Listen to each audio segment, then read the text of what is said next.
if we understand how it started, even before the establishment, even before the establishment of America, there were issues of bigotry, wealth. The founding fathers came up with the idea of the Electoral College and even the Three-Fifths Compromise to be able to protect this country against its own citizens who they felt were not educated enough or smart enough to decide what would happen, who would be voted in. These were things that were put into place legally.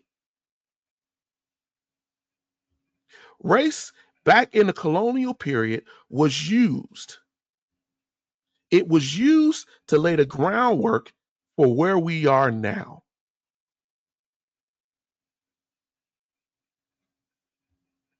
It restricted the rights of people who were over here, Black individuals, poor, indigenous. And when the Three-Fifths Compromise happened in 1787, the compromise counted that Black slaves as 3/5 of a person for simple representation and taxation purposes for money. It is what linked racial discrimination, these isms, with politics and finance. People debated it. You go back and you read, and you will see how they debated it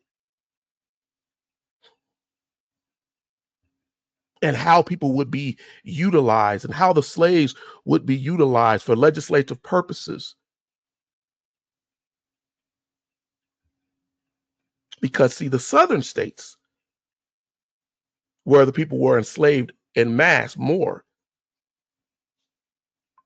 they wanted more power so that their businesses could be ran better, so that they could have more wealth.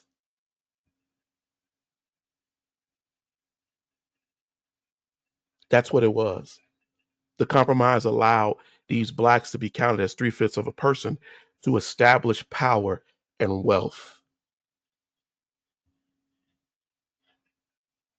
And this was what we, even today, when I look at people and we talk about the Three-Fifths Compromise, and even when we talk about the beginnings of this country, even during the election, when folks talk about the Electoral College and how most of the early presidents in this country were from slave states, particularly Virginia, and how they were able to retain and obtain the power of the presidency based on